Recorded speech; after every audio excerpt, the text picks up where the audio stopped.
You are listening to Beyond the Verse, a Star Citizen podcast. A show dedicated to Cloud Imperium games, Star Citizen, and Squadron 42. Whether you fight, explore, unite, and or trade, we bring you news, updates, interviews, reviews, and analysis. So sit back, relax, grab yourself a pour of Radegast, and join us as we go Beyond the Verse. Launch sequence activated.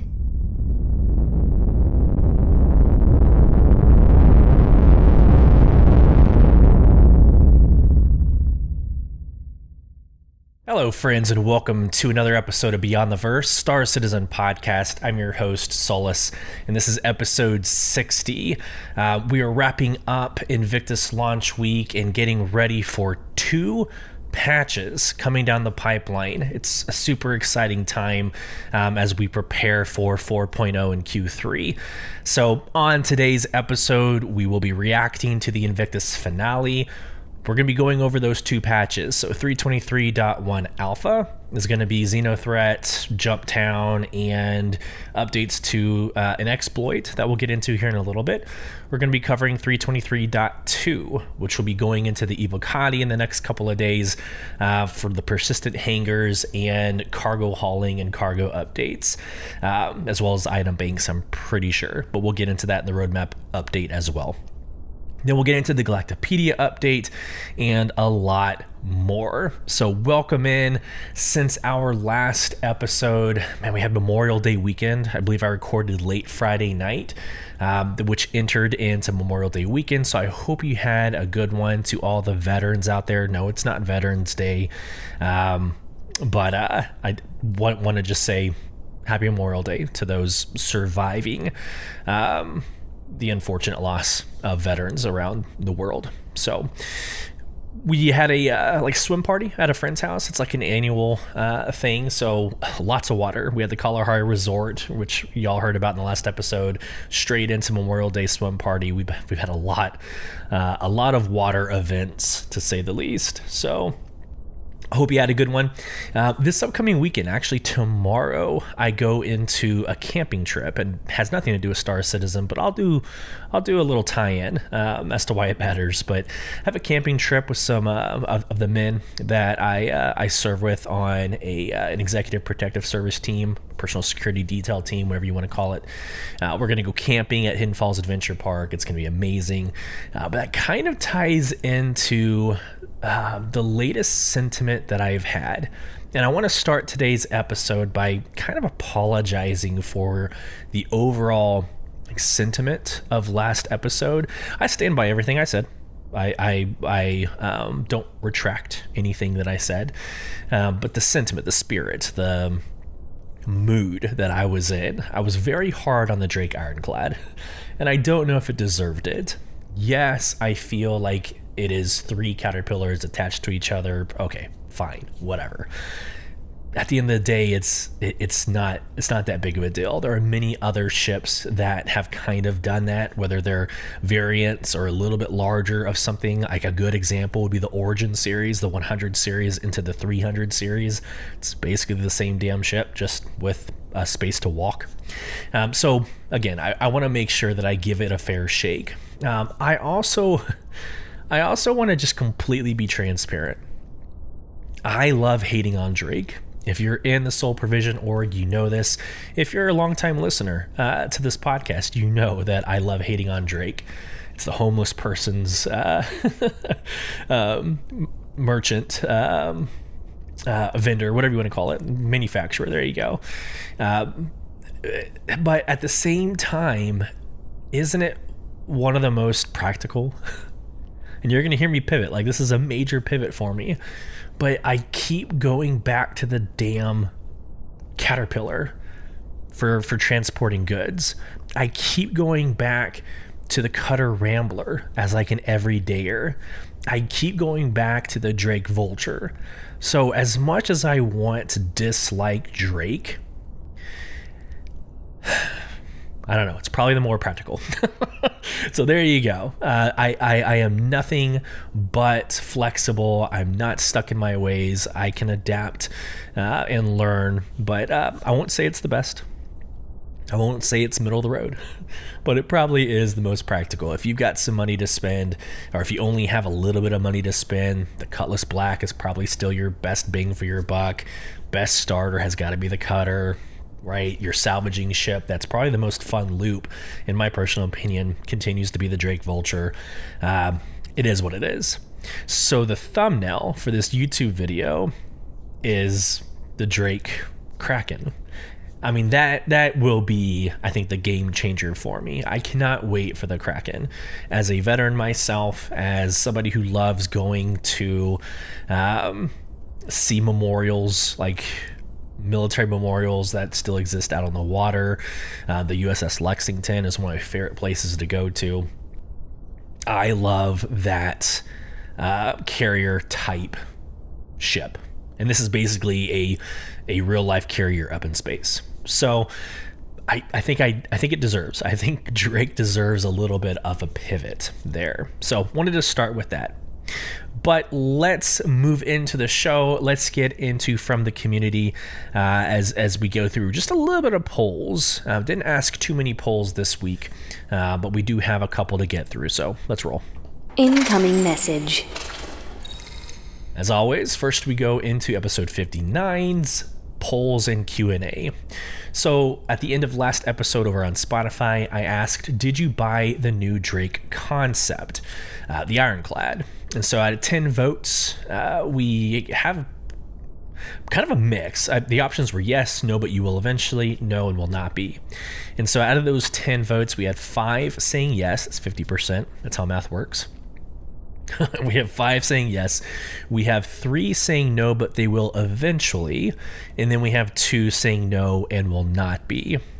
So real quick, I created a tweet that reminded listeners, viewers, fans of the show that a best practice is to purchase a ship and immediately, if it's a concept, purchase a ship, melt it immediately so it exists in your buyback and you'll kind of always have the chance to pick it back up. But then you can use those store funds or store credit to purchase the ships that you can fly until that concept ship comes out later down the road. So here is like the prime example. Since we're talking Drake, let's stay with Drake. The Drake Kraken. You're going to spend, I'm going to make this up because I don't have it off the top of my head, but you're going to spend, let's say $1,500, right? $1,500 on a limited hull ship. It's not going to be ready anytime soon, not even for the foreseeable future, right? So you get it, you don't sit on it. Even if you like the loaner ships that come with it, even if you like it, don't sit on it because that's $1,500 that's just gone when you could be living off that for the next 2-3 years. So you take it, you melt it, you put it into buybacks, don't touch it ever again. But now you've got $1,500 that exists inside of your store credit. And then at that point, get every single ship that is coming out. So all concepts. So Zeus, let's just stick with one example. So Zeus, get it whenever it's available and then melt it immediately. You didn't spend $1 more, but you're locking in those cheaper prices, right? And you're also locking in whatever concierge livery. I keep being told it's livery. I'm going to stay with livery because I'm stubborn. Paint job.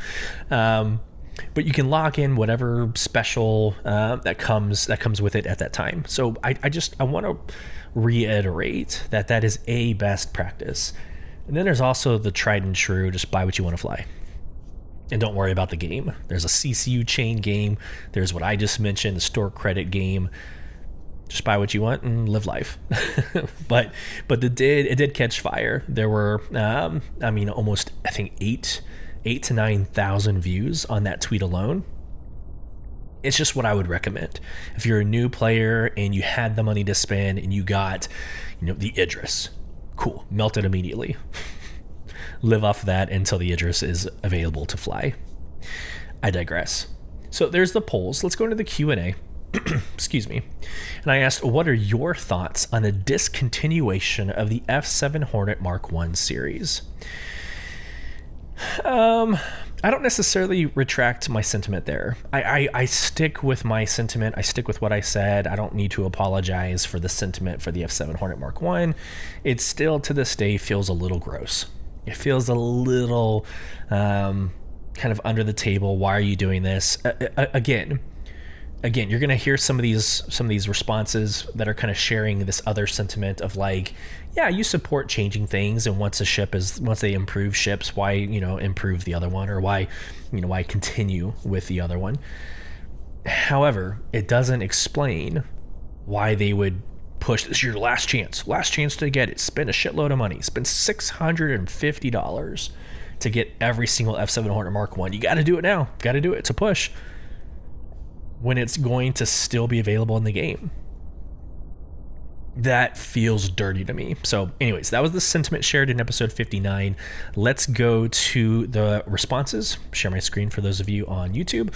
Let's go to those responses and read them. So first one, Dakota Riley, I think you're always the first responder. So I would just thank you. Thank you for always being that engaged. But here we go. Quote, I think that discontinuing the ship in game makes sense when there is a new version, but maybe they should use the opportunity to sell used ships or allow players to sell ships on the store as used. Yeah, I think there's kind of a black market. I don't want to even go down that road on this podcast, but there is an unfortunate under the table black market kind of selling process that the gamers are doing. So just be advised of that it does exist. But I think what Dakota's saying is like actually implementing that loop or that process or operation officially, like within the game. I like it. I do. I do like it. But like the newer version thing kind of bothers me. Not explicitly what you said, but just in general, a newer version. Okay. I can think of many examples that are in the ship lineup that has quote unquote newer versions, like all the variants, right? And again, I go back to the Origin 100, 300 series. Yeah, they're different ships, but they're just a little bit of an upgrade. So are they just going to discontinue the 100s? I think there's a lot of those examples. And so I don't know. I can see it. I can see both sides of the coin. But I do like the direction you're going with the allowing players to sell ships. Yeah, you can buy it. What a great idea to like put it back on the market for a cheaper discount. And it just transfers that SKU from one player's account to another. Why not? I like it.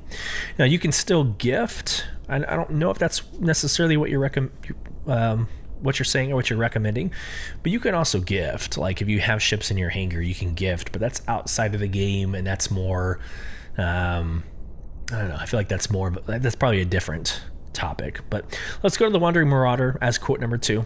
Agree with Dakota. Evidently read the quote, but agree with Dakota. It makes sense. There's a nice opportunity with the used ship idea. Sell them for less in real life or in game, but make their maintenance costs higher due to hull age. I like it. I like that dynamic. I like the consideration. Make it cheaper to buy, but more expensive to maintain. I like it. And as I just respond to this in real time, I don't know if I see a negative in that. Yeah, no, I like it. They need to find a way to cancel or block the black market, though. I truly think as long as that black market exists, I don't think you're going to see a lot of success with something like this. All right, Nick.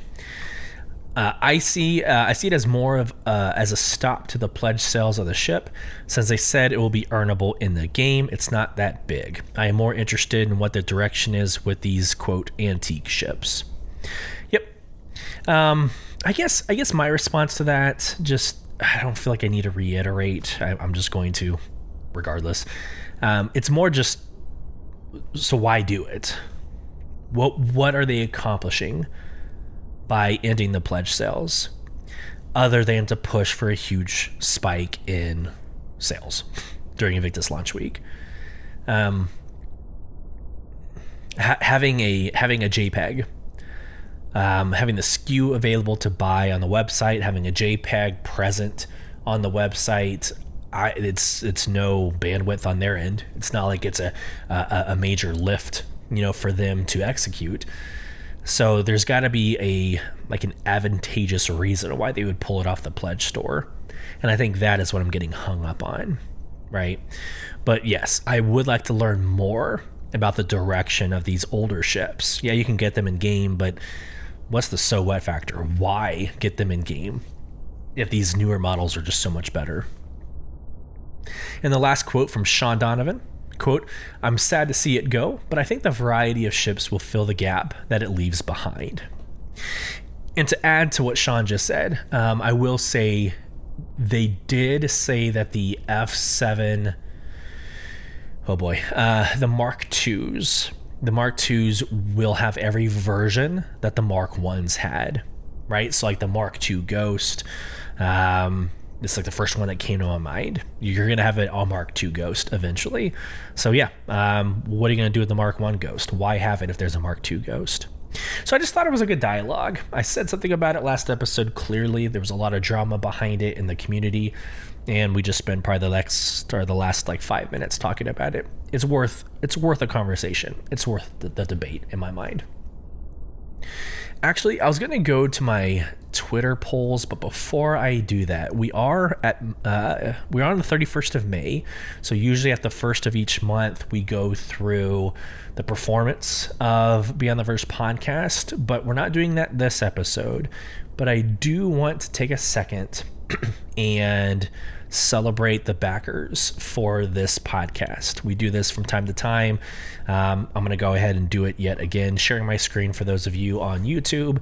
We do have 8 individuals that have chosen to spend their disposable income to support this podcast directly through Spotify.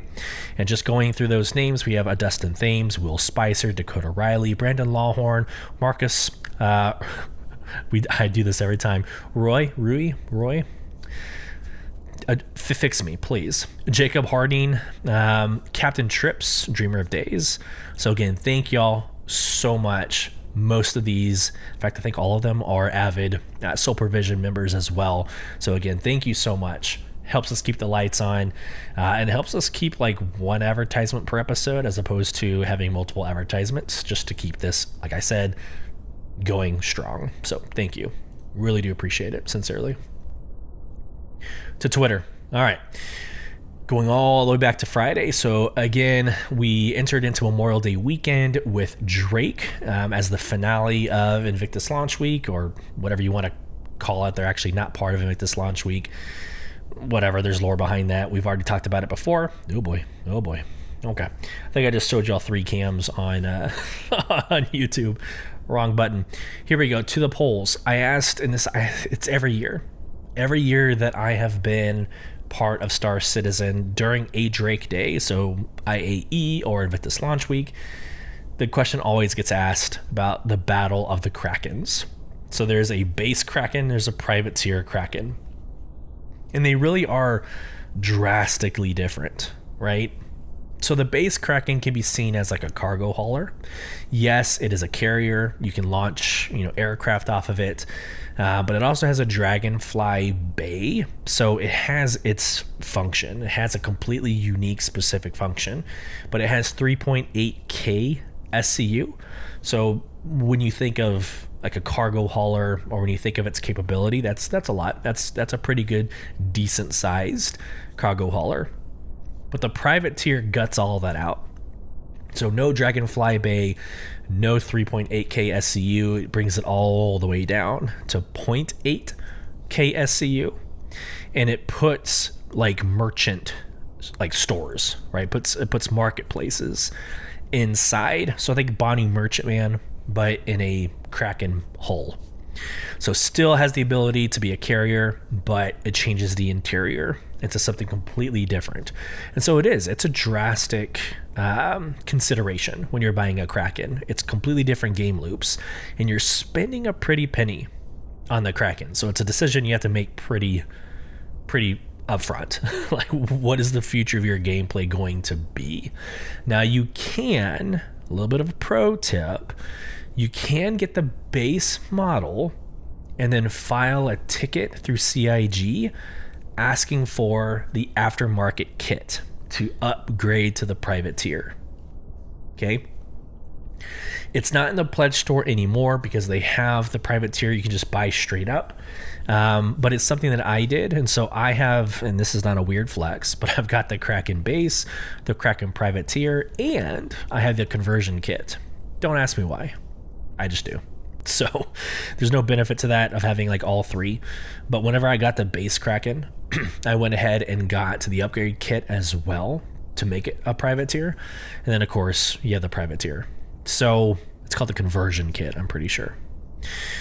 So just a heads up there, you can if you want, but that way you're not really committing. You can get the base and then you can have that upgrade kit that you don't necessarily have to apply just yet. So let's talk about results. we talked about the question, but haven't discussed results yet. So 2,200 views, almost 200 votes. We have 72.2% saying the Drake Kraken base, and then we have 27.8% going for the Drake Kraken private tier. Here's what a lot of people are doing. A lot of people are getting the Drake Kraken base and the Banu Merchantman, which will satisfy. It'll suffice for the marketplace game loop. So it's not a bad solution. I also have the Banu Merchantman as well. And so we'll just see. We'll see what happens whenever those game loops come online and what it feels like. Like, I'm not, as much as I like the Banu Merchantman or the alien aesthetic, I think it'll get old quickly. Like living out and working out and having it as like your organization's shopette. I don't know if an alien aesthetic is going to get old quickly or not. So I'm still trying to, I want to figure out, I want to see what the Banu Merchantman end state looks like before I really make that commitment and make an official melt. So question number 1, let's go into poll number 2. This is very recent. This was asked May 30th, so yesterday. So in less than 24 hours, I would say this caught viral. Virality, is that a word? It became viral, but about 2.4K views and about 762 votes. So this one got a lot of attention. But after the roadmap roundup, basically committing, and this is nothing new, but the 323.2 is committing to item banks, freight elevators, cargo hauling, and the persistent instanced hangars. So that made this poll very easy to ask. What are you most excited for in this upcoming 323.2 patch? Undoubtedly the persistent instance hangars, right? The 54.9% voted for the hangars. Then we have 20.7% voting for cargo hauling, 18% for freight elevators, and 6.4% for item banks. So let me stop sharing my screen and let's actually get into a little bit of this. This is, I want to spend the most of this podcast talking about this. This is super exciting. I think this is the patch that we wished 323 was. Now, that's not taking for granted what we've gotten in 323. Super happy about the star map and the mini map and all of that, right? I don't want to discredit what we did get in 323. But I think this list, item banks, freight elevators, cargo hauling, persistent instance hangars, I think this is what we actually wanted in the patch, actual gameplay. The hangars alone, it's almost, and let me explain when I say this, don't turn me off, right? It's almost as important as 4.0. Like, I want to warn listeners that 4.0 is going to be one of those things that just kind of gets old after about a month.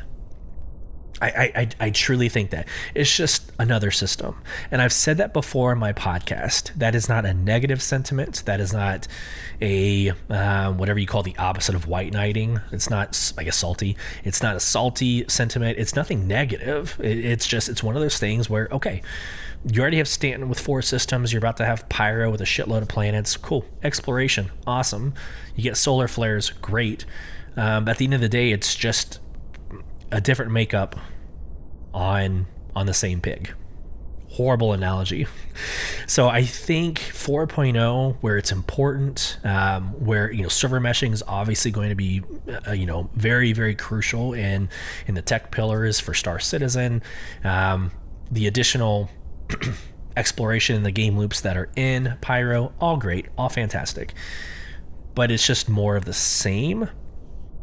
Whereas this patch is completely changing the way you play every second that you're in the game. Let's talk about hangars, right? Your hangars is a place for you to live. I've heard, again, this 2.4K views. There's a lot of comments here from other people that are like, I don't understand. Why do we care about hangars? Who cares? It's a place for you to live and exist. All the things that you are getting from the subscriber flare, things that you can buy in the pledge store separately. When you go to a bar citizen and you get the little RF codes to put the Banu box inside of your hangar, all of these things now become relevant. You can decorate your place of existence. You can already decorate inside your ship. We all know how that goes. You blow up your ship, everything else is like gone and lost forever. Well, your hangar is an instanced, which means separate from the live server. It's an instanced experience where it's not possible. Like, no one can like fly in and destroy your stuff inside of your hangar. So you put a couch, decoration, plants, plotter, the potted plants, things that we got a couple months ago. You can decorate your hangar and it become yours. I can see myself spending a whole game session just in my hangar, just decorating, just existing, sitting down, typing in general chat, or maybe in my Discord, my org, right? But being present inside of my hangar. Some of these packages that you can buy from the pledge store comes with wall art, wall hangings, posters. So you're going to be able to hang all that stuff up. The hangars is going to be fun. It's going to be super, super fun.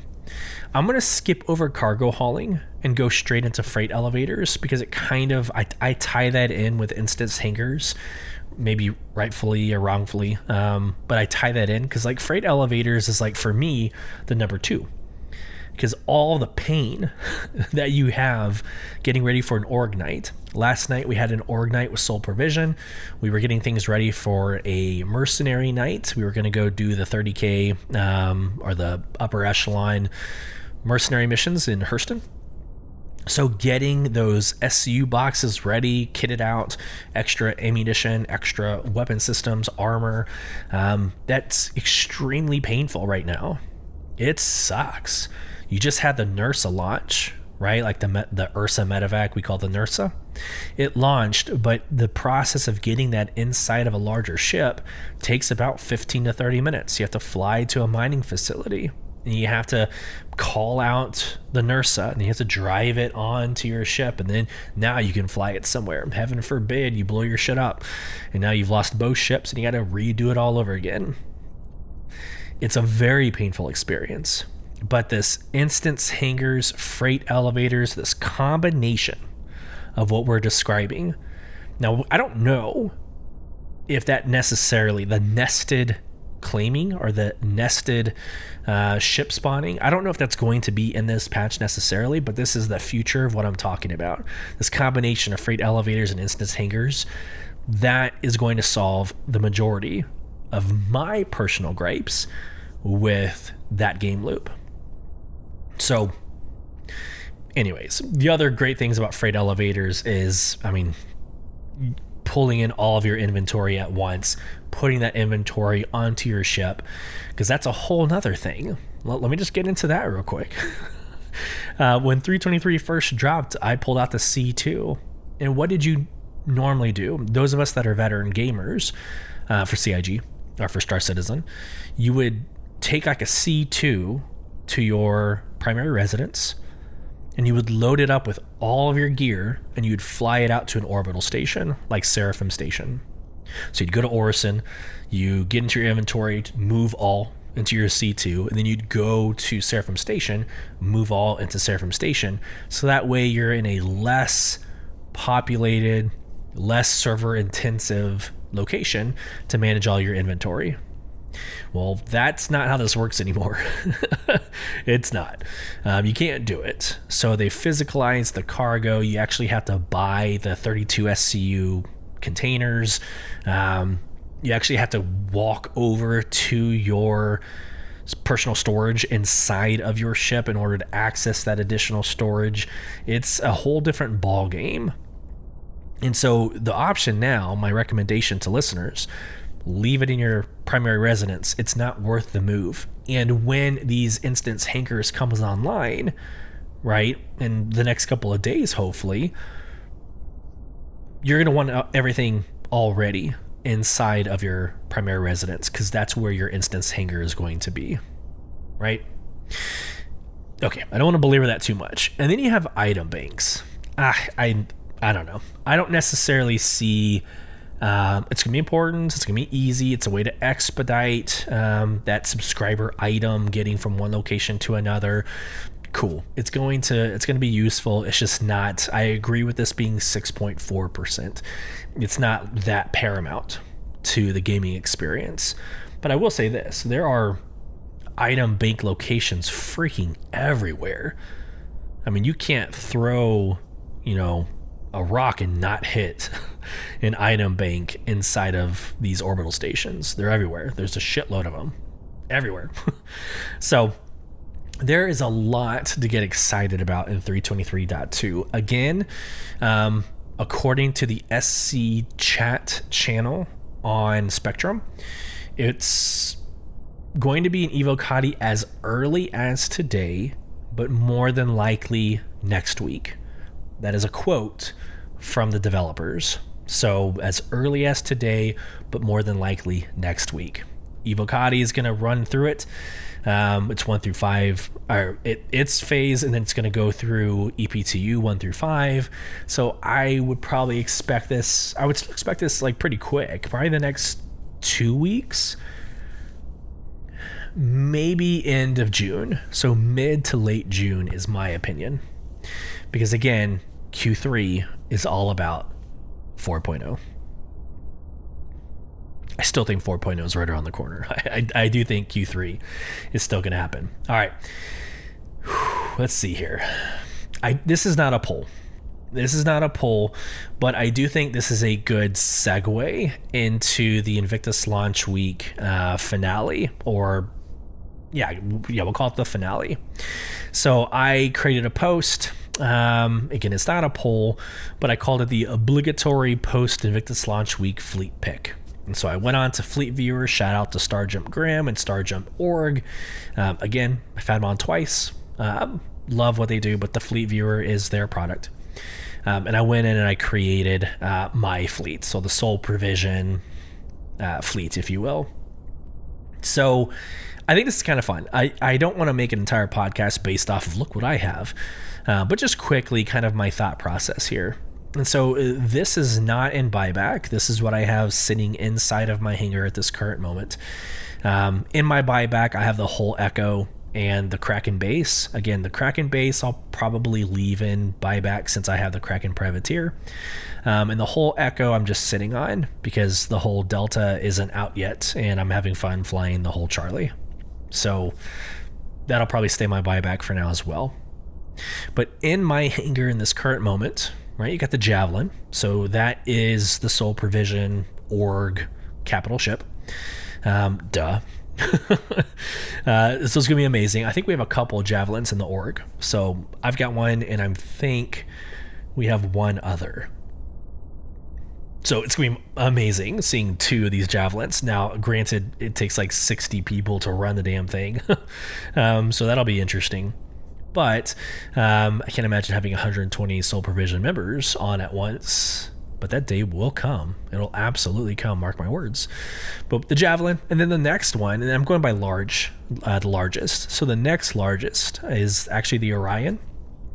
So one of my favorite loops is mining. So first off, salvaging and mining to me feel kind of at the same level. I love them both. I love the solo versions of both, right? So the Prospector for mining, the Vulture for salvaging, love those both. It's very cool, calm, a moment of collection. Like, it's a great experience. So of course, I want to provide the best, the biggest and the best for the org. So here's the Orion. Can't wait for that to come. It'll be a long time. It'll be a long time. It's not necessarily about the game loop. I think mining is where it is, and I don't think it's about game loop having to mature.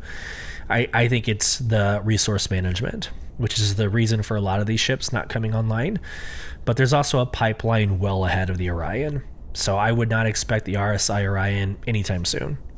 Right under that, you see the Kraken Privateer. I kind of already talked about that through Nausea for this podcast, but the Kraken Privateer is your marketplace, what we're going to be selling with Soul Provision. So there's a lot of us that have the Kraken Privateers. A lot of us have the Bounty Merchantmen. So the idea is that we are provisions for the soul is our tagline, but it's all about logistics. It's all about supplying provisions to the verse. So there you go. And then just quickly after that, we have the Idris. I do have the Idris K aftermarket kit, so I will be absolutely upgrading that with lifetime insurance on the peripherals. So I highly recommend doing that if you have an Idris. But it also puts the K aftermarket kit also puts that massive ass like size 10 cannon at the front of your vessel. So have at it. Then you have the Bounty Merchantman, the 890 jump, and then you've got the Pioneer. So the Pioneer, I think every org needs to have at least one. This, at this current moment, promises an 8 kilometer by 8 kilometer territory for whenever the base building comes online. We have like 2 or 3 of these in Soul Provision. So the idea is that once we have an idea of where we want to put our stake in the verse, we're going to have like, what is that, 24 kilometers by 24 kilometers of like a space to put, to call home. And that's going to be amazing. And of course, the org members can build off of that as they want and as they can. The question I have there is, what the hell does that land grab look like? How in the world? You have persistent entity streaming, server meshing. You already have instanced hangars, so that's instanced. I can't imagine that they're going to instance your plot of land. That defeats the whole purpose, and that's not what they've been broadcasting. So how are they going to manage land grabs? What is that going to look like?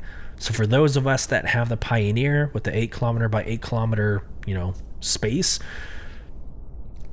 is it like a lottery system? Is it first come, first serve? Because that's going to suck if I'm on a work trip, in Seattle, and I can't get that plot of land that I absolutely want. So what in the world are they going to do about land grabbing? Next in line, the Endeavor. The Endeavor is going to be your orbital station that you get to fly. Can't wait for that. It's the Lego ship is what I call it. I'm sure a lot of other people call it that as well. But it's this long ass, like empty vessel that comes with a lot of modules. So now we have modularity online. I can actually see this coming to fruition at some point, coming up pretty quick. But I don't know. There's still a whole pipeline in front of it. But that's going to be fun. And then we get into the Polaris and all the other ships. So Polaris, I think it's starting to get really small on my screen. Let me click on it. There we go. I should have done this from the very beginning. So we have the Polaris, the Reclaimer. That is the Odyssey, Hammerhead, the Pirate Caterpillar, what is that? Galaxy? Yeah, Galaxy, Perseus, which I didn't realize the Perseus is so much smaller than all these other ships. For some reason, I was thinking the Perseus and the Polaris were kind of the same size. They are most definitely not. The Perseus is smaller than the Galaxy and the Hammerhead, and just a little bit bigger than the 600i. So anyways, I thought it's always fun. It's always fun to get into the fleets, the fleet viewers. It's always fun to understand the whys. Like, I will probably always watch or listen to a content creator who gets into their fleet makeup and why they chose those over others. So maybe you see value in that. Ask me questions. Seriously, email me at contact@beyondtheversehq.com. Ask questions why I chose one thing or another. I am very methodical with how I choose these things. Okay, so the rest of this podcast, there's not a lot to cover that we haven't already covered. So we have This Week in Star Citizen, which was kind of a dead week. Monday was Memorial Day, the holiday, and then Tuesday through Friday, it was kind of just keeping the lights on as we end Invictus launch week and have 2 patches in the pipeline. So as we go through this, let's just go straight to the bullet points. So This Week in Star Citizen, Tuesday, we had the Galactapedia update. Wednesday, the roadmap update, and that is it. So there's nothing else. So what I wanted to do, excuse me, I'm dying. What I wanted to do for the Invictus finale, something I did for 14 days straight, was I provided a performance review. So it actually called it the Invictus Daily Review, where I looked at the funding model and the accounts for Star Citizen and measured each day's performance. Now, I am a freaking nerd. I get that. I don't hide it. I don't pretend that I'm not. It's how my brain operates. It's why I'm good at what I do at Amazon. So we're going to get into this. Is how I'm going to address the Invictus final review. I want to look at it through that lens and react to each day, each top performance. And I would love to hear at the end of the podcast, this will be my Q&A. I'd love to hear what your thoughts are on this kind of daily review. Does it matter to you? Was it a waste of time in your opinion? I enjoy doing it, and I think that's kind of all that matters. But let's get into my beautiful mind. Okay, here we go. Excel spreadsheets. Yes, I live in Excel. I live in Excel 95% of the time when I'm at work, and here I am doing this. So let's go.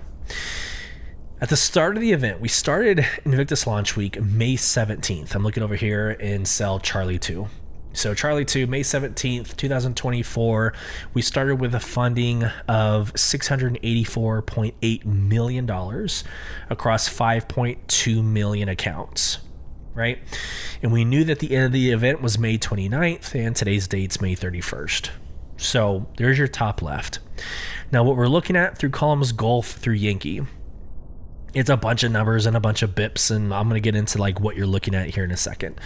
But this is basic, like if you manage a P&L, the profitability and loss, if you manage P&Ls or you're in some sort of higher level KPI business model, like these numbers kind of should make sense to you. Percent increases, bips, all that kind of crap. But I'm gonna kind of not dumb this down, but I'm gonna kind of simplify this and basically say like your BPS, it's your basis points. It's a way we measure changes of percentages. Right. So for the most part, like a percentage is like a ratio. It's a rate. You have a numerator, denominator, like how they divide against each other. It's very difficult to compare percentages. Like when you say something changes at a certain percentage versus another percentage, things get muddy because it's not apples to apples. So you break it down to a basis point, or you break it down into a contribution to change table. And I don't want to get into CTC. That would probably be an hour-long podcast in and of itself. But for the most part, this is a way that we can compare how one day performed against another day when both the numerators and denominators are changing as volatile as they do. So here we go. Your main focus should be on column mic and on column uniform. These are the bips, the basis points. So what I did is I looked at your changes of funding per day and changes of accounts per day and noted the basis points that they changed by. And so quick analysis, our number one day for funding was the 25th. Saturday the 25th, it was Drake's first day. We saw an increase of funding by 53 bips. That's about $3.7 million in one single day. And so what I do is I use this to help me analyze, well, what happened on day one of Drake? It was the Ironclad. So, I mean, first off, Drake is Drake. Drake will always be a fan favorite. Again, most of the practical ships and the more useful ships are Drake. But the Ironclad came out, and that was a big buzz. It was, I mean, Inside Star Citizen had a whole video dedicated to it, which we saw in episode 59. It has that cargo mindset with cargo hauling coming up around the corner. And it was affordable. I mean, most people, I think, that I'm close to predicted a $700, $800 ship, but these were $400. I mean, I think it was shocking to a lot of people how affordable, relatively, all you haters out there that think that are going to say $400 is not affordable, relative to the rest of the game. It was more affordable than what we all thought. So a lot of people got it. I myself used store credit, got it, melted it immediately. I think that drove, actually I know for a fact that drove the majority of the success for Drake Day 1. So I thought that was interesting. Close behind that was the Aegis Day 1 for 38 bips, which is $2.6 million. So Aegis, when I think of Day 1, first off, Day 1's always outperformed in every week, or in every event. Day 1 outperformed Day 2. That makes absolute sense. So the Aegis will always do really well because they have two of the limited hull ships. They have the Aegis Idris, the Aegis Javelin. So you have that massive, $3,000 sell, $1,700 sell. So I think that has a lot to do with it, the limited hull ships. But they also had the Saber Firebird, right? So they had that new Firebird that came out. Whether you love it or hate it, it's still in a very affordable ship that you can go and take care of most bounties, right? Those missiles hit freaking hard, especially now that they went from 12 missiles up to 24 missiles. So they increased the missile count. So I thought that was super interesting. And then I guess third place, or right behind that, was the RSI Origin, Consolidated Outlander, and Argo. And that made a lot of sense because, well, yeah, the Polaris cells. I mean, once people got to see it in game and walk around it, knowing that it's going to be flyable around IAE this year. So the Polaris drove a lot of sales. And then you had the Ursa Medevac. You had the Argo MPUV Tractor. So you had 3 new ships. It was Day 1. I honestly thought this would have won, but it came in third place. Let's look at the other side of that coin, though. Let's look at like the worst days. So let's look at the worst Day 1 performance, and that's Crusader, Tumbril, Mirai, and Misk. So that was 13 bips for Day 1. So we've been talking 53 bips, 38 bips, 32 bips. So this Day 1 was 13 bips and only $902,000 on Day 1 for Crusader, Tumbril, Mirai, and Misk. So a couple of things that could contribute. Day 1 was on a Sunday, not a huge gaming day for a lot of people. So you could say that the day of the week had some impact, but it didn't make up for it on Monday. So I would not use that anecdote to support that. Monday it was 9 bips at 640,000. So they didn't make up anything in 48 hours. So I truly think it's because nothing important came out. There was nothing new. You had the Mirai Pulse, but that's already a contentious ship because it's just a bike. It's a bike that you would use for racing. It's a bike that you could argue you could, fly from your ship 1,000 meters away to a bunker to kind of close that distance. But I don't know. At the end of the day, it's not going to break the bank. And the Mirai Pulse is only $40, $40 or $50.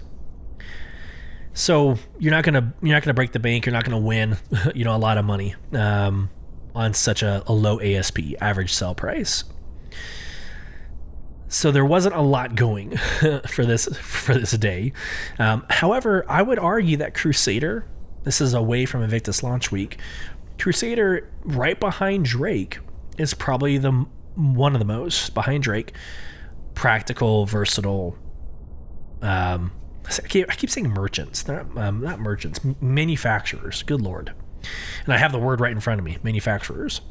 But Crusader has a good, well-rounded ship line, especially with the new, C1, C1A1. What am I thinking? The other one that hasn't come out yet. I'm thinking of the luxury one, and I can't remember what it's called. E1. So the A1 bomber, the C1 cargo, and the E1 executive transportation one. So those are really practical. You got the M2, C2, A2. Crusader has the MSR. I love the Crusader line. I really do. Tumbrel is your ground asset for the most part. It's your ground asset, which is not that exciting compared to the rest of these, space aerial vehicles. We already talked about Mirai and Misk.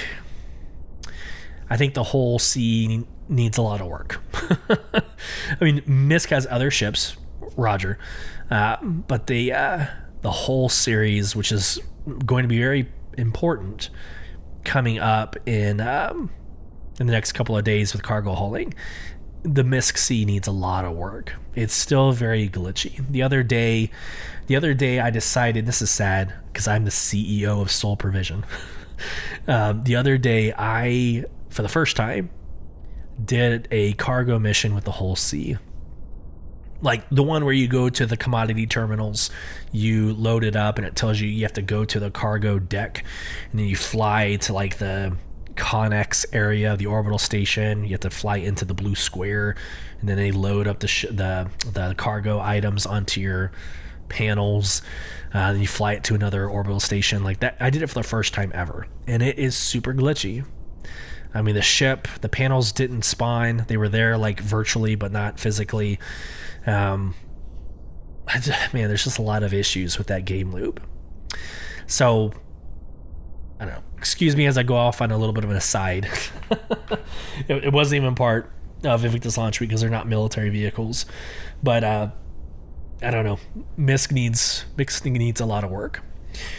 So I think the funding piece is super interesting. I think I touched on all the main aspects or things to draw out of the funding, but all to say that you can say moving forward, if you're listening to this podcast or you saw this on socials or see it on YouTube, you can say that Invictus Launch Week is a $19 million marketing event.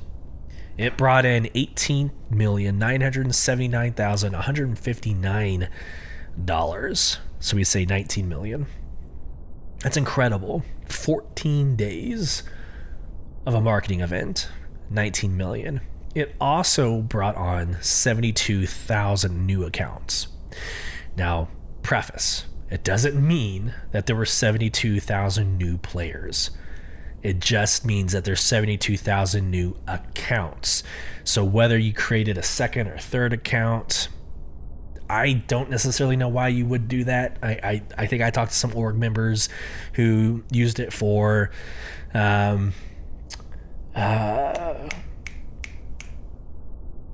what do you call, good Lord, that reference? like the free ships when you refer. Yeah, I guess refer. When you refer a friend. Good Lord, I stumbled on that one. But those vehicles, people will create new accounts and then kind of use that as a referral bonus and gift them a lifetime insured Dragonfly as an example. So I've heard that example used a couple of times, but I don't know.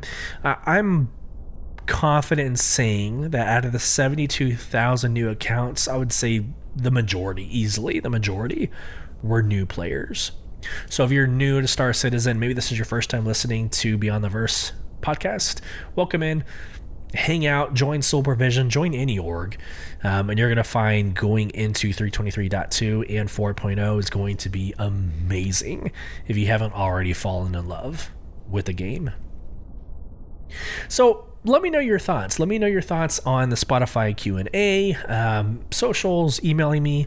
Let me know if that is an interesting slice, an interesting view of, maybe you wouldn't hear that or see that from another content creator. But if you saw value in that, I personally would love to know. So Invictus launch week, quickly, most of you know that this is an important event to me. I'm just going to share my screen for an aesthetic. But it's an important event for me. 2 years ago when, it was 2952? 2951. Damn, I don't remember, guys. I think it was 2952 when I first joined with Conif. This is the event that snagged me. Pulled me in. I enjoyed everything about it. The lights, the fanfare, the parading of ships, the tours of the Javelin. This, again, 2 years ago, tours of the Javelin. It was just a super impactful thing for a gamer that I have never seen in any other game. And so I really hope this was that event for you. And this was smooth. I would say since 318's debacle 2 years ago, I would say this was a very well done event. Yes, servers were on fire a few times. Yes, there were issues, but nothing like we've seen in the last 2 years. So I chalk this up as a $19 million success, and it bodes well for the rest of this year going into IAE. And this year's IAE will be in 4.0. We will have Pyro at this time in IAE. So, exciting times. In the rest of this podcast, we're going to go kind of quickly. I want to talk just briefly on the Galactapedia real quick. Galactapedia did drop. I had a lot of, not redundant, but like repeated articles. So like the full-length article was Widow. If you've listened to this podcast, we've actually read Widow several times. But it's kind of the story of Jumptown. And just very quickly, it's a real life story where CIG employees accidentally marked one of the items in Jumptown, in Jumptown. They accidentally marked it really, really cheap. So it organically created a PvP event where people were just going crazy and killing everybody. It was an exploit. Actually, let me get into that here in a second.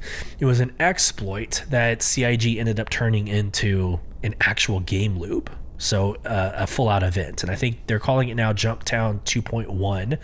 So there's versions of it that they've improved. It's one of the Org Night events that we do in Soul Provision. But like right now, this is interesting.